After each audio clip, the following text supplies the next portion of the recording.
আমি 2022 সালে এসএসসি পরীক্ষায় অংশগ্রহণ করে ফুলবাড়ী উপজেলায় প্রথম স্থান অধিকার করি। আজকে এই সংবর্ধনা অনুষ্ঠানে উপস্থিত হতে পেরে আমি আনন্দিত এবং গর্বিত অনুভব করছি। আমার সকল শিক্ষক, পিতামাতা, সহপাঠীদের প্রতি কৃতজ্ঞতা। উপজেলা শিক্ষা অফিস এবং জেলা শিক্ষা অফিসকে এরকম একটি আয়োজন করার জন্য অসংখ্য ধন্যবাদ। শিক্ষার গুণগত মান উন্নয়ন ও শিক্ষার্থীদের মধ্যে প্রতিযোগিতামূলক মনোভাব গড়ে তোলার লক্ষ্যে দিনাজপুরের ফুলবাড়ীতে মাধ্যমিক ও উচ্চ মাধ্যমিক পর্যায়ে মেধাবী শিক্ষার্থীদের মাঝে পুরস্কার বিতরণ করা হয়েছে। মঙ্গলবার 29 জুলাই সকাল 11:30টায় ফুলবাড়ী উপজেলা পরিষদ মিলনায়তনে শিক্ষা মন্ত্রণালয়ের আওতাধীন performance based grants for secondary institution scheme অর্থাৎ এইচডিপি প্রকল্পের আওতায় উপজেলা মাধ্যমিক শিক্ষা অফিসের উদ্যোগে এই আয়োজন করা হয়। অনুষ্ঠানে প্রধান অতিথি হিসেবে উপস্থিত ছিলেন দিনাজপুর জেলা শিক্ষা অফিসার খন্দকার মোহাম্মদ আলাউদ্দিন আল আজাদ। বিশেষ অতিথি হিসেবে উপস্থিত ছিলেন উপজেলা একাডেমিক সুপারভাইজার মোহাম্মদ শফিকুল ইসলাম, জেলা শিক্ষা অফিসের সহকারী পরিদর্শক মোহাম্মদ শামসুজ্জামান এবং জেলা শিক্ষা অফিসের সহকারী প্রোগ্রামার রঞ্জন রায়।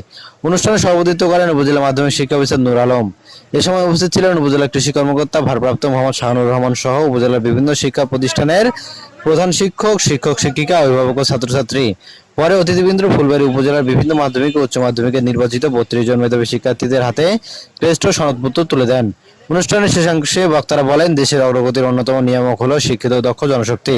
তাই শিক্ষা খাতে এমন উদ্যোগ প্রশংসনীয় ও প্রয়োজনীয়।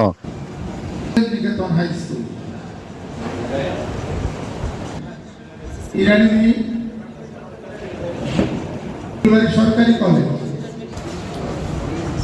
মুসাম্মদ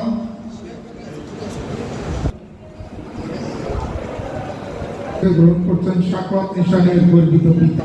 ফুলবাড়ী মহিলা কলেজ মাহফুজা রহমান প্রমাণপত্র এবং ক্রেস্ট গ্রহণ করছেন। মনিরুজ্জামান জয়নগর জান্নাতুল ফেরদৌসি ক্রেস্ট গ্রহণ করছে। এরপরে নিয়ামতুল্লাহ নাবিল সূচনা উত্তর লক্ষ্মীপুর উচ্চ বিদ্যালয়, রাকিব হাসান, আসিফ আহমেদ ফুলবাড়ী দারুস সুন্নাহ সিদ্দিকিয়া ফাজিল মাদ্রাসা, খাজাপুর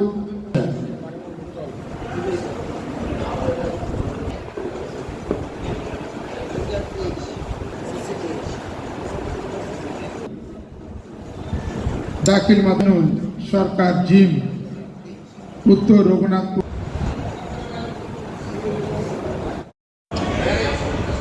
ক্রেস্ট এবং সনদপত্র সামনে থাকবে আমাদের সম্মানিত প্রিন্ট এবং করছি এখনো। আমিনুল ইসলাম, আমন্ত্রণ।